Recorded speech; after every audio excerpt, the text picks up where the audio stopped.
can lead you to asking others for forgiveness for what you've done wrong. A question to ponder is this: what am I learning about my purpose in life, and how may I be called to serve others?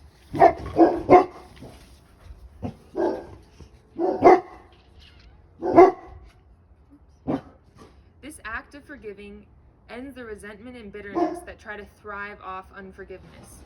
Choosing to forgive is the only way forward for both you and those around you.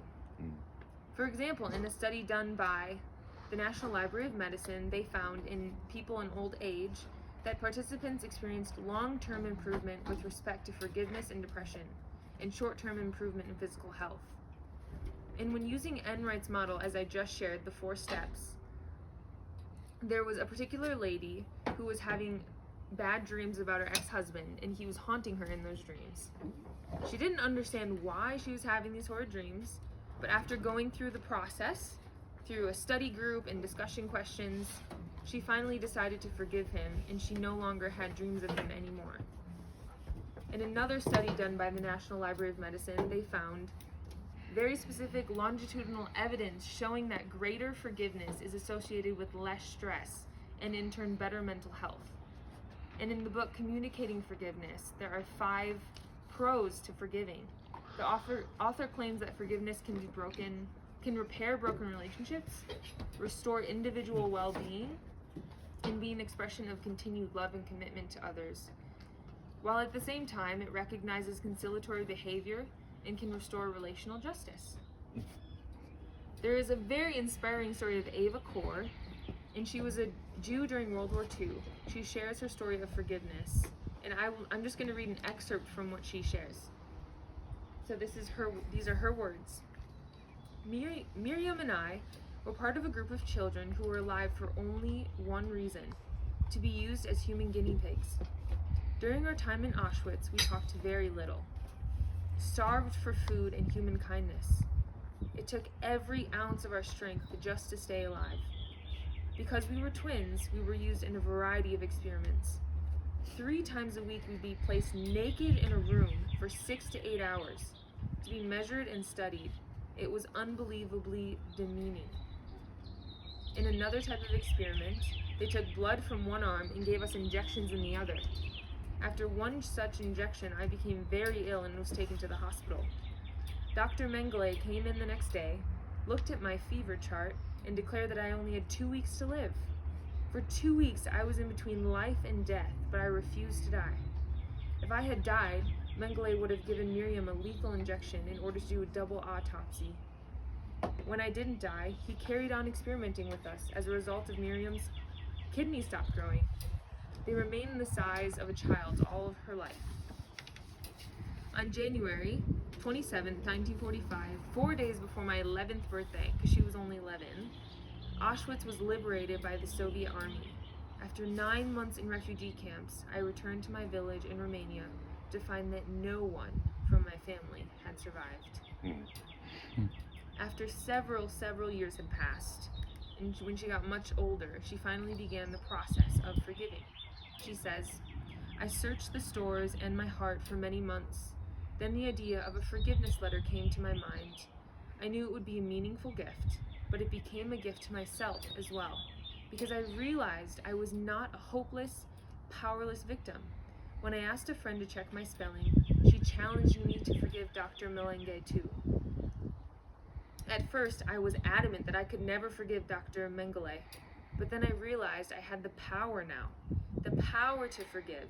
It was my right to use it. No one could take it away." On the 27th of January 1995, at the 50th anniversary of the liberation of Auschwitz, I stood by ruins of the gas chambers with my children, Dr. Alex Kor and Rena Kor, and with Dr. Munk and his children and grandchildren. Dr. Munk, which was also a Nazi, signed his document about the operation of the gas chambers while I read my document of forgiveness and signed it. As I did that, I felt a burden of pain was lifted from me. I was no longer in the grip of hate. I was finally free. The day I forgave the Nazis, privately I forgave my parents, whom I hated for all of my life for not having saved me from Auschwitz. Children expect their parents to protect them. Mine couldn't. And then I forgave myself for hating my parents. Forgiveness is really nothing more than an act of self-healing and self-empowerment. I call it a miracle medicine. It is free, it works, and it has no side effects. So I'm just going to share a video, a very short one, about her forgiving this. Who survived of the child Joseph Mengele experiment at Auschwitz 50 years ago, hereby give amnesty to all Nazis who participated directly or indirectly in the murder of my family and millions of others. So that was her forgiving. That was her piece there. So you might be thinking, are there better ways in which I can go about forgiving someone? In the end, it's really up to you.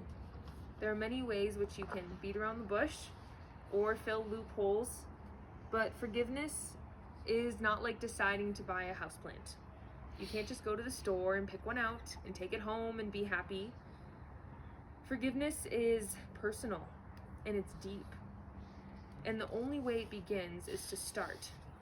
And this model of the 4 steps is a very practical and a very broad outline that can fit your personal journey of forgiveness. You might also think that the hurt done to you is way too deep and it cannot be forgiven. But that's not true. As we've heard from Ava Kor, even the deepest, most horrific of wrong done to us can be forgiven. It's a choice we all must make. And as Christians, nothing is too big for God. Nothing is impossible either. If you are seeking freedom from unforgiveness, we are empowered to do so with Jesus living in us, and nothing can stand against us. So imagine this. Imagine nothing happens. You go away from this invitation and you continue to sulk in your bitterness for a person who has wronged you, and maybe even a lifetime ago now.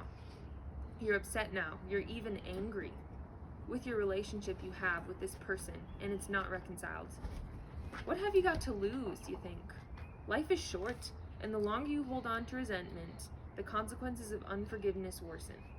So you might decide to give this a try, to begin by taking action one step at a time, to see for yourself what happens when you forgive, and you discover there's no better feeling in the world. So it's that time. I've given you a little piece of paper at the beginning of the talk, and I want you to take a moment to write down the name of someone either here or passed on that you have not forgiven. Is there someone you feel sore towards? Is there someone who comes to mind when you think about being wronged? Is there a person whom you've thought you've forgiven, but still needs work, who still stirs your heart? You don't have to know it all, but just simply write down a name for the first person who comes to mind as you're thinking right now. I know who mine is, and I know that there's work to be done. So who will be your person to begin or continue your journey of forgiveness, starting with one step, uncovering